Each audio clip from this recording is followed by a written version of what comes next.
Hello, dear viewers. How are you?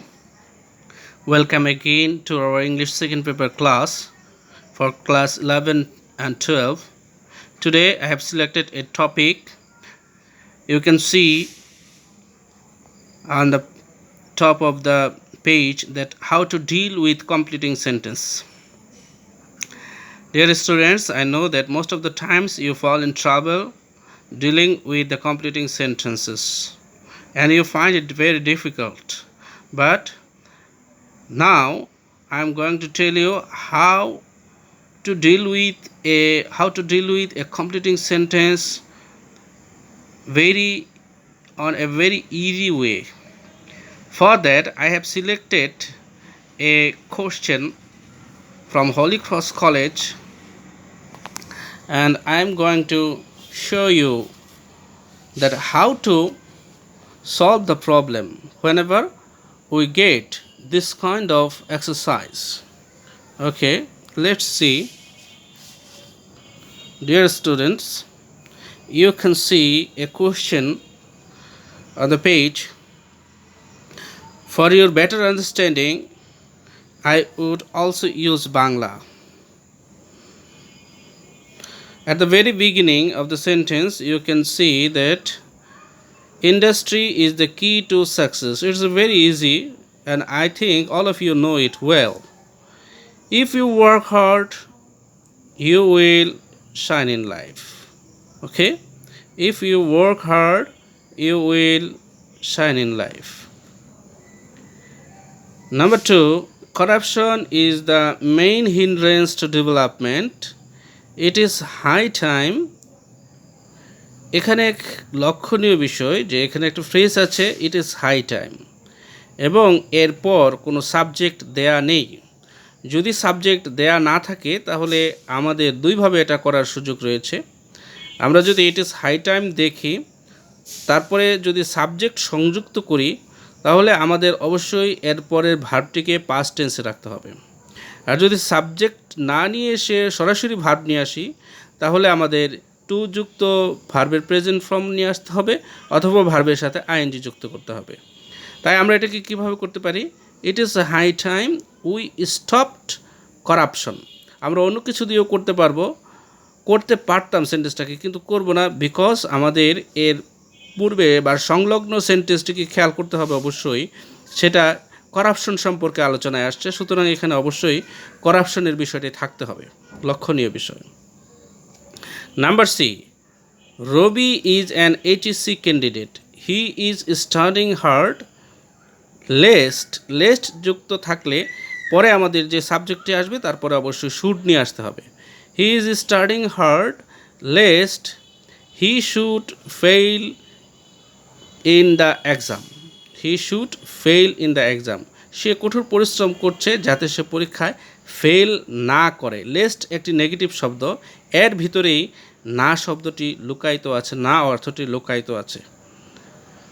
Number D, there are a good number of reasons why, তারপর dash দেওয়া আছে। আমাদের সংলগ্ন সেন্টেন্সটিকেও খেয়াল করতে হবে। That English is a foreign language is the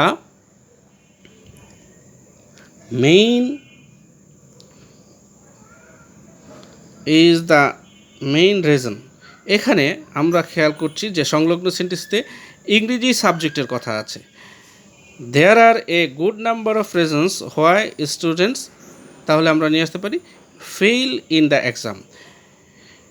ছাত্রছাত্রীরা ইংরেজিতে ফেল করার যথেষ্ট কারণ রয়েছে, অনেকগুলো কারণ রয়েছে। Number E, birds fly in the sky, I wish I were a bird. এখানে আই উইশ থাকলে সাবজেক্ট যেটা আসবে তারপরে আমরা ওয়ার নিয়ে আসতে পারি। I wish I were a bird, এখানে খেয়াল করতে হবে আমরা আইয়ের পরে ওয়াজ না নিয়ে এসে, যদিও এটা আই হচ্ছে ফার্স্ট পারসন সিঙ্গুলার নাম্বার, আমরা সবসময় অন্য বাকি সকল ক্ষেত্রে আইয়ের পরে ওয়াজ ব্যবহার করি অক্সিলারি ভার্ব হিসেবে, কিন্তু এই সেন্টেন্সটিতে আমরা কেন ওয়ার ব্যবহার করব? কারণ এটা আনরিয়েল পাস্ট, যদিও পাস্ট মনে হচ্ছে গঠন প্রণালীটা পাস্টের মতো, কিন্তু সত্যি আমাদের পক্ষে পাখি হওয়া সম্ভব নয়, বাস্তব নয় এটা। তাই এই ধরনের পাস্টকে গঠনগত দিক দিয়ে পাস্ট, কিন্তু সেন্টেন্সটা সত্যি নয়, এরকম সেন্টেন্সকে আমরা আনরিয়েল পাস্ট বলে থাকি। তোমাদের বেটার আন্ডারস্ট্যান্ডিংয়ের জন্য আমি উত্তরগুলো আবার দেখাবো, কিন্তু প্রথমে আমরা এক্সারসাইজটা দেখে নিই। এরপর F number, no sooner had we reached there then dash.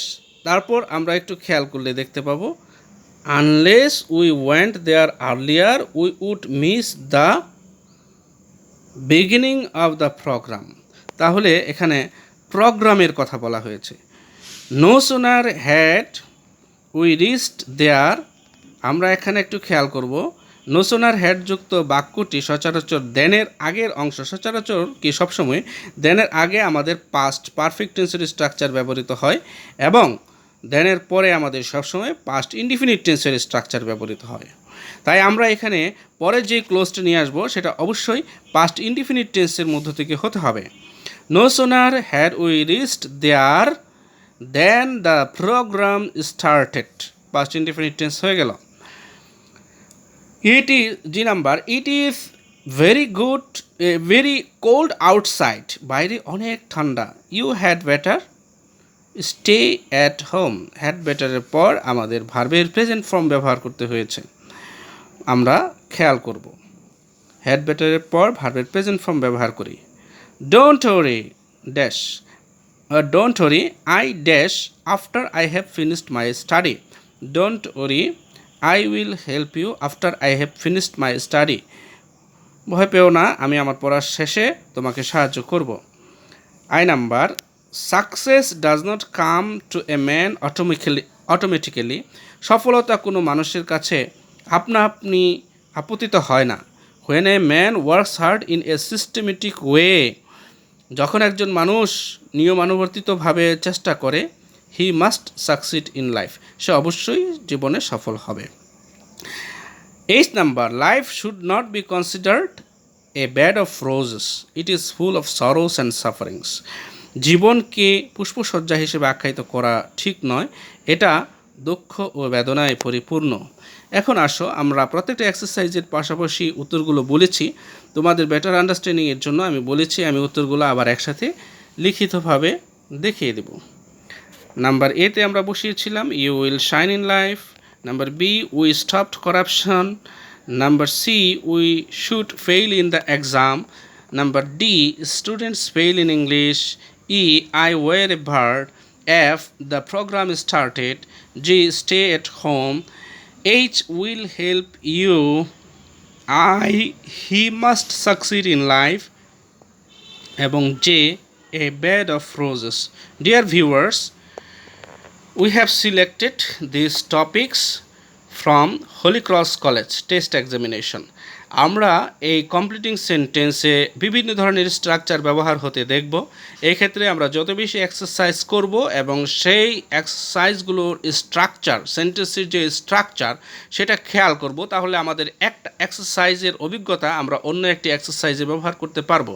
Deer viewers, you know that this is the communicative system, and in communicative system you have to practice directly, and whenever you fall in mistake you should have know the rules.